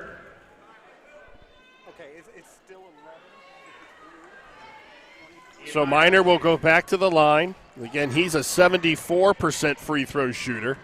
But things are a little tougher when it's tight like this. But not for him. But again, if I'm Norwalk, I want to get back. I want to get back on this and force a 2-point shot either way. And with 21 seconds, Ontario does not have to get a 3, especially now. Oh, here they got a run out now. They've got numbers. They're going to be able to get a good look. Shaver inside to Weaver, and they're going to call an offensive foul on Weaver. And Miner's got to be careful. They wisely get Miner away. He was so excited after the play. They wanted to make sure he didn't commit a technical here. And with 9 seconds left, again, Norwalk wants to get the ball into a shooter, free throw shooter. They've struggled free throw shooting. 9 seconds to go. Chapin. And they're going to call the foul before the basket. Foul's going to be on Payne. And it will send Chapin back to the line. And that was just moving the basketball before Ontario had a chance to foul. There you see the block again at the other end by Miner. I'll tell you what, I'm going to go out on a limb and say he was probably on the football team as well. He just has that mentality. If not, I'm sure the coach asked him. Chapin with a big free throw. He's now got 15. Now we get to the situation. Obviously, if he makes this and they're up 2 possessions, don't foul. But if he misses it, do you foul? Do you send him to the free throw line, Ontario, or do you let him? Well, now you sit back. You don't want to foul. So Chapin, with 16, and it's a 4-point lead with 3.5 seconds to go, and it's going to take a miracle now for Ontario to pull this out. Well, it is. It is. Your hope is that Norwalk some way fouls a shooter and you're able to knock down the shot. But I think if you're Norwalk, you're just you want to keep away. Well, with Ontario out of timeouts, if Ontario scores any points at all before the clock runs out, they can't call timeout. So I don't know what you do right here. I'm sorry, Brian. Hey, that's what we pay you the big bucks for. Yeah, I give this to Adam. You know, Adam might know what to do, but So Ontario down by 4.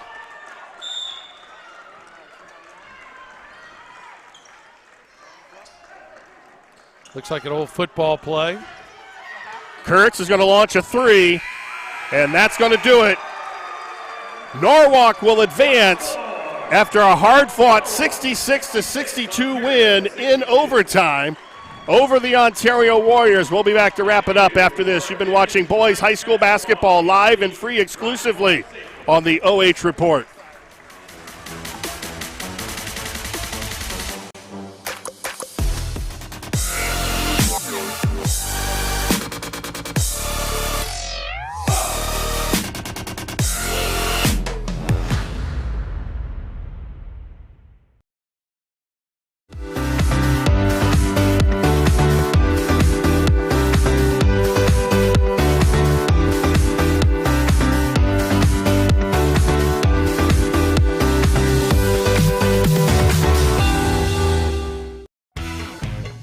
A1 Auto Sales Mansfield is driving excitement. You asked for it, you got it. A 3-month, 3,000-mile warranty on all vehicles. A local veteran-owned dealership caring about the community, providing quality vehicles at rock-bottom pricing. Cars, trucks, SUVs, and vans of all makes and models. No bones about it. Daisy the Doodle says thanks, A1 Auto Sales Mansfield, for making my first-time car buying experience simple. Located at 100 South Illinois Ave, A1 Auto Sales Mansfield is the dealership for you.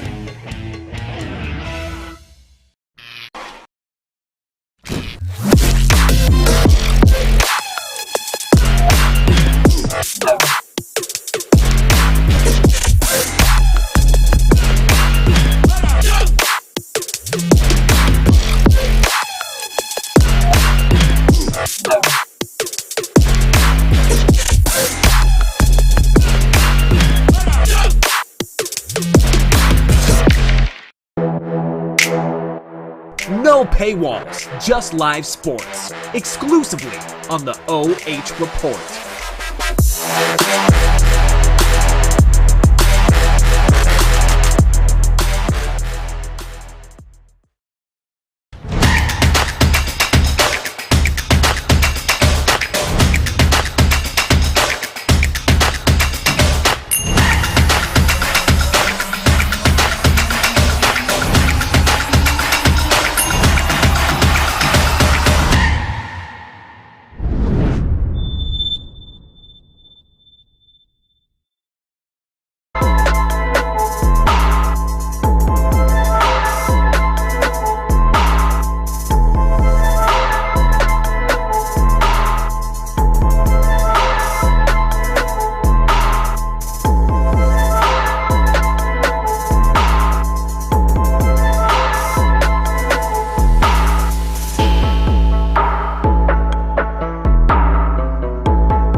Congratulations to our player of the game. It is Ian Minor, 17 points. You must have taken 3 charges maybe. Yeah. We weren't keeping track officially, but and I'm sitting here talking through the whole game going, I've never seen you guys play football up at Norwalk, but I'm thinking this kid has got to be a football player. You just have that mentality, and then you burst my bubble. He's a golfer. He's a golfer, but you bring a certain amount of toughness to this team, and when you had guys, your leading scorers were really not having their best nights, you were able to pick up the slack. Yeah. So is that just something that you try to do every night? And well, the first half, me and Chapin were slacking on the boards, and we knew we had to come back in the second half, fight back, and we did. We got some O boards that helped us pull out the dub. Now, Ontario is a team, and we have followed Ontario for a long time, and we know Steve Gray from when he was back in the Mansfield area, so we knew that this was going to be a close game. Were you guys expecting this tight of a battle? we knew they were going to bring their A game, and they definitely did. I saw a teammate have to drag you away after that last block. What did he say to you? He said, no tease, we can't do this right now. Yeah, it's hard to really contain that emotion, especially late in the ball game when you know that, so much is riding on it, and so you're going to advance to the district championship. Yeah. Talk about Shelby. What do you know about them? What are you looking forward to playing against the Whippets, the number 1 seed? Shelby's a good team. I know they got Pugh, and he's a great ball player, and who's the other guy?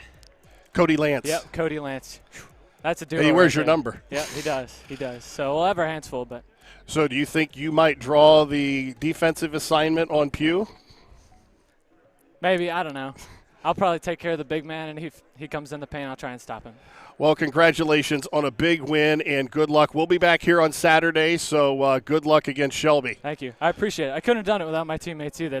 They really pulled through in the second half. Yeah, you guys played very well, putting 4 players in double figures, and, Chapin gets a lot of the attention in Gelhausen, but this was truly a team effort. Congratulations. It was. Thank you. Well, congratulations to our player of the game, Ian Miner, 17 points for the 6'4 junior, and we're going to get the headset back to him so he can actually earn his paycheck here.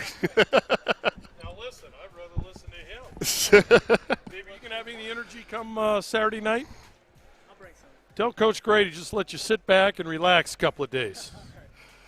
Well, congratulations to Ian Miner, 17 points, the player of the game, and he burst my bubble. He's not a football player. He's a golfer. Oh, my gosh. I bet his tee shot's a little bit better than mine, I'm sure. Well, I'll tell you what an exciting finish, and these teams have that propensity to go extra minutes, and tonight certainly you really just didn't feel that either team, although they put spurts together, neither team just really took control of it, and I'm going to guarantee you if we probably went another 4 minutes, Ontario probably would have regained the lead. Well, at some time, yeah. I mean, this was anybody's basketball game. We thought it would be, and we said from the get-go, what other players are going to step up for both teams? And certainly who you picked for MVP, he's one guy that really stepped up tonight and played outstanding basketball. And I thought he made a difference on both ends of the floor. He rebounded very well. He took 3 or 4 blocks, especially the huge one at the end, 3 or 4 charges. And he just had that fire and intensity, and that was contagious. You could just tell it. It was, and I'll tell you, this was a difficult game to officiate. It was close the entire game. There were a lot of block charges out there, which are hard to call anyway. This was a difficult game to officiate. And I'll tell you, we always ask our players, especially when it comes tournament time, to empty the tank when you're on the court. Both teams emptied the tank tonight. So as we take a look at our final numbers, Ontario getting 13 threes. Colton Kurtz with an outstanding ball game, 23 points, but it just wasn't enough. They got 7 regular field goals, 17 there you see for Norwalk, and they hit 7 threes as well. The rebounding edge went to Norwalk. Ontario with only 9 turnovers, but to me the difference was Norwalk was able to get other offense from different points on the floor, and Ontario, outside of the 3-point shooting by Kurtz, really couldn't get anything going from anybody, and Shaver, until the end, really could not get into an offensive groove. Right. He just seemed to be in foul trouble so much of the night, and that probably took him out of his rhythm a little bit. And, we picked Ian Miner as the MVP, and certainly he was. But was there any bigger shot than the 3 by Gelhausen? After Ontario tied the score in overtime, he comes down with a good dribble move, gets the defense backpedaling, and knocks down a deep 3. Tough shot. Miner led them in scoring with 17. Chapin added 16. Kyle Cromer hit some threes and had 14. And Gelhausen had 13. So they had balanced scoring other than Miner. It took the other guys, especially Gelhausen and Chapin, a little while to get going. But Miner was really solid from the beginning and was able to really carry them out. And for Ontario, Kurtz with 23, Shaver with 13. So they're going to end the regular season in the district semifinals, and that's got to be a disappointment for Joe Balogh and the Ontario Warriors. Well, you're talking about 2 programs that have always had have had great success over the years. So, a sectional championship is great, but they always want more. With the win, Norwalk is now 17-8, and Ontario ends the season 17-6. The Truckers will advance to the district finals to take on Shelby on Saturday. Tip-off is at 7 o'clock. The final score tonight, Norwalk 66 and Ontario 62 in overtime. Our thanks to tonight's broadcast team. Our producer was Adam Thompson, and the fine camera work courtesy of Blake Phelps, Mason Neese, and Max Sinatra, and our stats courtesy of Dave Wilkie. Most of all, our thanks to you for joining us. Once again, the final score, Norwalk 66, Ontario 62 in overtime. You've been watching high school basketball live and free on the OH Report, powered by BS Media Productions. Thanks again to our generous sponsors for making all of this possible. Keep it locked into the OH Report, your new home for live sports coverage in North Central Ohio and beyond. For Greg Collins, I'm Brian Harter. So long from Ashland.